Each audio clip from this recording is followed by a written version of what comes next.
Not only are Mark and Louise both back on the Connors for the first time this season, but this episode revolves around both of them. Let's talk about Shrinks Don't Talk and Kids Don't Sing.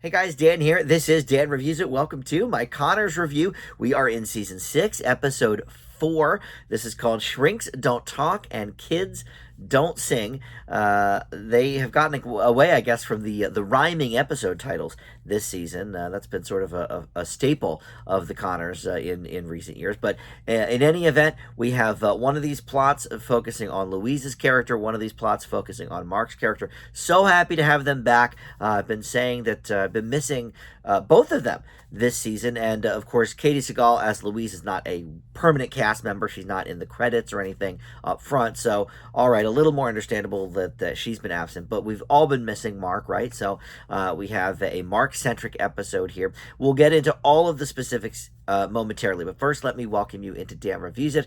Thank you for checking out this video. We do the Connors reviews every single week that there is a new episode. And so far, we've gotten 4 right in a row this season. Now, next season, they are not going to have a new episode, but then it will be back the week after. So get a little bit of a break, which for me is okay because I also do the Masked Singer recap and reaction videos, and the last couple of years that has aired on the same night as the Connors, and next week is the season premiere of the Masked Singer. So if you're at all interested in that, you can check out my Masked Singer video for the start of season 11. But in any event, there's a ton of Connors content on my channel, and because I do so much other content on the channel, I've put together playlists for each of the Connors seasons, at least the last few, and they are on the homepage. So you can check out the Connors Season 6 playlist on the homepage there. So, you know, if you don't want to wade through my other movie and TV reviews, you can do that. But please consider subscribing.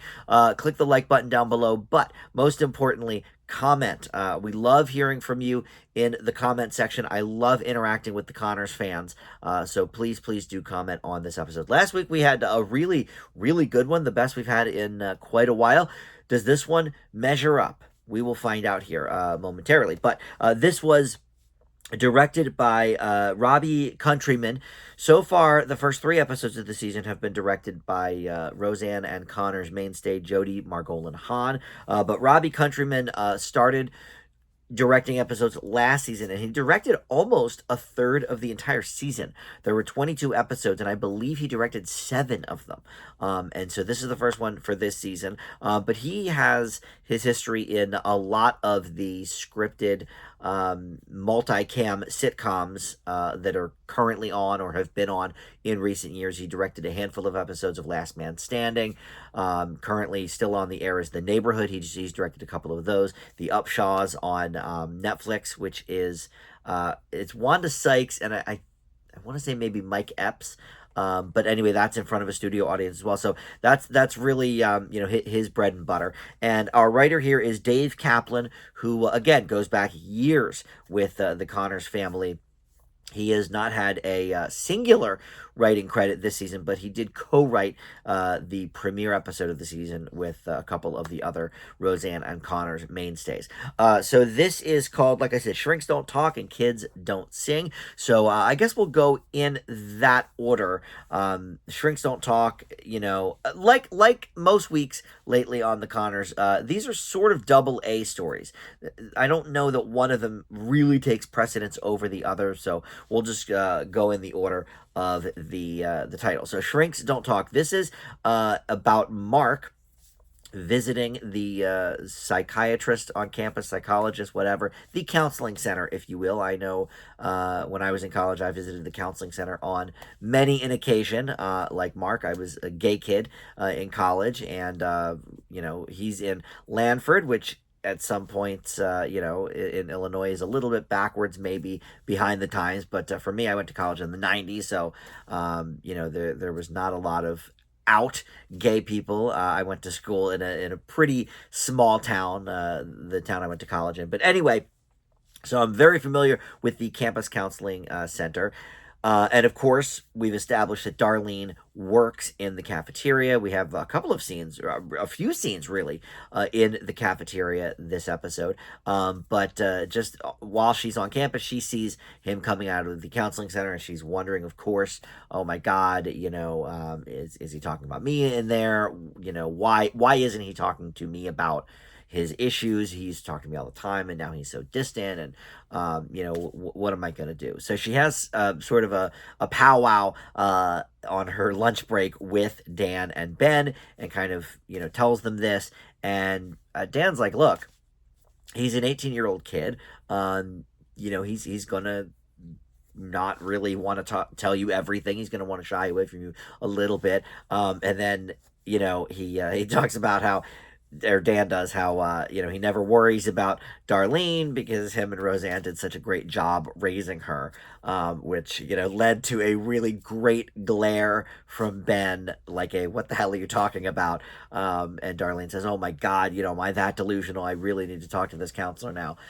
So she bombards the counselor while she is eating lunch, and not necessarily even from the cafeteria. She made it a point to say she does not want to eat the cafeteria food, but in any event, she's still eating there. I think probably more realistically, if she wasn't eating the cafeteria's food, she would eat in her office.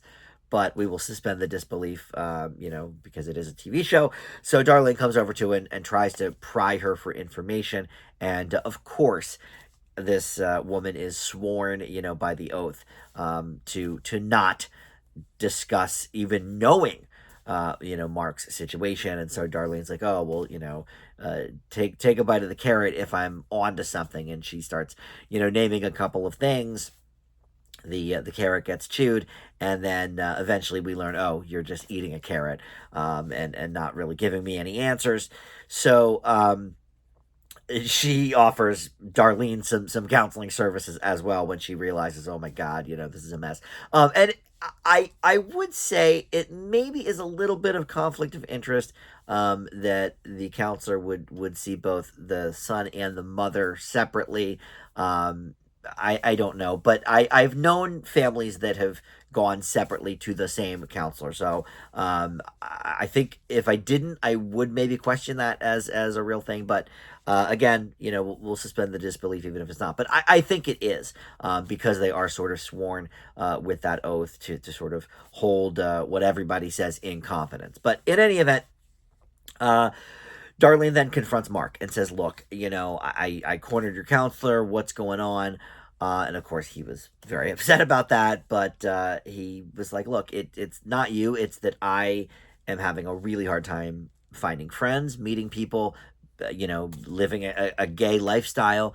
And a lot of that is because I don't live on campus. Everybody's, hanging out at night. They're going to different functions. And now, listen, I had some friends in college that did not live on campus either. They were commuter students. Either they lived in the area originally, like they went to high school nearby, so they just stayed living at home, or whatever. They had, they were old enough that they had an apartment off campus, whatever it was. But you were always welcome to the events, maybe not parties specifically, because you do have to know people to get into certain parties, but yeah, like Mark's mentioning trivia nights and stuff like that. You could always go to that as long as you're a student. It wouldn't matter if you lived in the dorms necessarily or not. But with that being said, I certainly understand wanting to sort of have that own your own private life, and away from your family once you hit college. I certainly could have gone to my mother was a professor at a state school, and I could have gone there for free, and it would have only been about a half-hour drive from where we grew up. She transited in every morning, but I chose a different state school, so we got some of the tuition, off. But I didn't want to be that close to home. 2 hours away from home was just perfect for me. So I completely understand Mark's predicament and wanting to sort of get out there. I'm not sure how my college life and experience would have been if I didn't have that. And I got very involved in the campus radio station right away, so I was always hanging out there, and with the TV station as well. That was my major was communications and I wanted to be in radio, which I did for years. But I was always at the campus radio station or the TV station. So, at all hours of the day and night, really. Anytime I wasn't in class, I didn't have great roommates, so I was home very little. But anyway, so I think that is a completely relatable scenario for anybody that even if you didn't go to college, just being 18, 19, 20, and wanting to be on your own, that makes sense. And not even necessarily on your own, just sort of away from what you grew up with, the family you grew up with, and not because of them specifically, but just to, like, Mark wanted to do, meet other people and experience new things. So anyway, she resolves this for him by, getting him a job. She's always working the job angle, which I love about this family. I am the same way. Give me, at one point I had 5 jobs one Christmas. So I'm no stranger to, working the multiple jobs or doing anything here to make ends meet. But so she got him a nighttime janitor job I guess, at the dorm. And in exchange, he got a room. I thought she was going to say maybe he was going to be an RA or something, but I don't believe freshmen can do that. So it makes sense more this way. And I think it probably would have made more sense if she discussed it with him first before getting him this job. But whatever, we'll just again sort of chalk that up to this is a sitcom. In 21 minutes, we have to finish everything, and there's a whole nother storyline that we haven't even gotten to on this video yet. So, in any event, that's how it resolved. But we had a great tag scene with the counselor, and we had Ben and Becky with the counselor talking about Darlene and kind of picking her brain about, okay, what is she saying about us, this and that. And the counselor has no qualms about telling the two of them about Darlene's drama and what they say in her session. And I don't know. Look, a lot of the Connors and Roseanne before it, the tag scenes are more for humor than the reality of it. Like last week, they had the chickens recreating the theme, and that was funny. But over the years, we've had many instances of the tag scene not really being quite real or canon or whatever. It's just kind of funny. But at the same time, Darlene is not a student at that school, so potentially maybe that patient counselor confidentiality doesn't factor in. I don't know, but obviously she proved earlier in the episode that she was keeping that oath together. But all right, so the other storyline then, Kids Don't Sing. This is I think a lot easier to talk about, or quicker anyway. So Louise, we have the return of Katie Seagal here, and I'm thinking about it now. Oh yeah, no, they did have one. I was gonna say because in the first scene, Louise comes into Darlene's house, basically looking for Dan. But they did have a very funny scene, sort of in the middle of the episode, at the classic, Roseanne and Connor's house, where they talked about matching the lids with the Tupperware lid day. And all of that. So, all right, yeah, we did have at least that one scene at the original house. But in any event, Louise comes in to look for Dan, and Becky starts talking about, hey, can we get some people, maybe one of you, to teach music to these kids at Beverly Rose's school. And this is the first episode of the season, by the way, with Beverly Rose, too. I should point that out. I didn't miss her quite as much as Louise and Mark, but it is, important to note. I think this is the first time we've seen her. Certainly the first plot that we've gotten with Beverly Rose this season. But in any event, so her school is losing its funding, as a lot of public schools are, and the music program is typically one of the first things to go. So, of course, they go around the room, and Jackie's a little offended that she didn't get asked, and Becky was like, I didn't know you had any talent.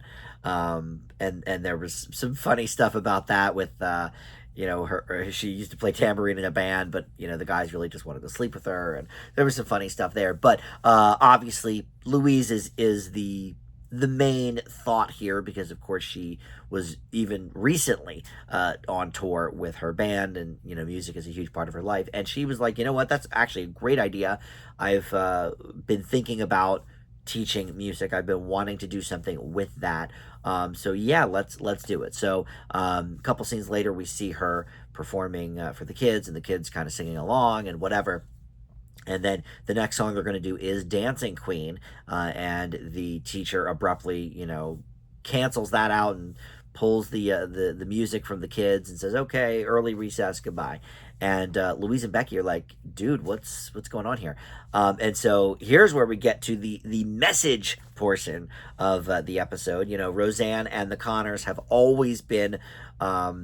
LGBTQ friendly and forward with all of that stuff. I remember as a gay kid, Sandra Bernhard's Nancy was really one of the first gay characters that I can remember on television. Billy Crystal on Soap, I know, was long before that, but I was too young to watch Soap, so didn't see that. And then of course Jack on Three's Company was only fake gay, and then they made a lot of gay jokes and whatever. So always had that love for Roseanne, and then after Nancy, we had the Martin Mull character. Leon, he was gay, which, by the way, as an aside, one of you in the comments, and I thank you for this comment, last week said that you have heard Martin Mull may be back at some point to figure out, to kind of whip the lunchbox into shape. I would love that. I think he's really the last major. I guess Sandra Bernhard hasn't come back either, but obviously Tom Arnold, wouldn't. But Martin Mull is one of the last major characters to have not yet appeared on the Connors. Maybe Sandra Bernhard did come back. I would have to think about that. I know we've seen Natalie Wiest a few times as Crystal, and obviously James Pickens Jr. From Grey's Anatomy has returned a few different times, and all of that. So would love to see Martin Mull, but that's an aside about the lunchbox. But anyway, so Dancing Queen, this turns out, because I was like, oh, what's the problem? I love ABBA, obviously Mamma Mia was a huge movie and everything recently, but the teacher's like, oh, well, some of the parents might construe that as talking about a drag queen, and look, who knows, the disco era, it was pretty free love and all of that stuff, but I don't know, I never got the impression that was necessarily about a drag queen, but maybe it is. I don't know. I just thought everybody could, be their own dancing queen. I don't know. But even Beverly Rose said to her mom, Becky, she's like, oh, we dance to that song at home all the time. Like, what's the problem? So, the teacher's like, look, I don't want parents, my butt about this. I agree that it's a great song, and I'm fine with gay stuff and whatever, but I have to draw the line somewhere, and the parents are gonna get on my case. And look, I have family and friends that are in the teaching biz, and yeah, boy, it's not been easy lately with parents just I don't know, complaining about everything, and generally being jerk-offs, to be honest. Obviously not all parents, but, when you have 30 kids plus, or times six periods a day or whatever it is, there's 180 to 200, 250 moms and dads that can have their voice heard. So all it takes is a few to sort of, be disruptive and ruin everything. And that's sort of, I guess, what she is insinuating here is that, look, a couple of parents are probably going to be upset about this. Louise, you're going to have to write a letter to the school board if you want a job here. They had talked about that briefly. I sort of overlooked that, but they talked about that for a second and decided, sure, Louise can for very, very cheap head up this music program or whatever for this school. And so in the scene at the Connors house with the Lids, they talk about, hey, Louise, we thought you were a badass. Like, what are you doing backing down on this? And she's like, look, I don't even have a kid at this school. They're not going to listen to me. And Mark was there by then and said, look, Mark actually has, parts in both of these plots, and said, look, this is, not cool. I was obviously, a gay kid, and I would have loved to have had some sort of LGBTQ representation, in one of my classes. And I can say the same. I didn't have much, if any. So I can relate to that. But Louise decided, look, this is not my fight. They're not going to listen to me. Becky, if you want to take the reins, cool. But I'm gonna apologize and whatever. And then the next time we encounter this plot, Becky's outside, playing a boombox. I don't know what the song they were using. I think whatever song they were trying to use, I bet wasn't cleared. I don't know if it was going to be Dancing Queen or what, but it was some song that didn't have anything to do with anything. And they read a whole list of songs that were banned by the school, including anything with Rainbow Connection, Over the Rainbow. But I don't know. I guess they couldn't get rights to any of those songs, so it's like a very generic song. I don't even know what it was, and I'm pretty good with music to know exactly where in the plot it comes, but whatever. I'm sure it had some sort of meaning with the lyrics, but Louise says to her, look, your words got to me. I am still a badass, and in fact, I'm going to run for the school board and change things from the inside. So love that for Louise, and hopefully that means we see more of Louise. Maybe there will be a few election or campaign episodes. That could be fun. But all right, so look, I've talked way too long already about the plot. So let me just give my brief review. I've dribbed and drabbed it in while I was talking about the plot. But overall, this is a very good episode. It does not measure up to last week's wonderful episode where we sort of said goodbye to Grandma Bev, in a manner of speaking. That is one of the best Connors episodes we've had in a long time. So I would have been shocked if the next episode was just as good or better. This is not, but it's definitely the funniest episode of the season so far by a clear mile. The stuff with the counselor was great. Every scene had a few really good laughs. Whether it was the opening scene where Jackie's sort of learning about her, her past, and I guess they just wanted to sleep with me, or whether it was, the scenes at the cafeteria, like I said, with or without the counselor, the scene with Darlene, Ben, and Dan was hilarious. Every, lid day, every scene had at least one or two really, really funny jokes.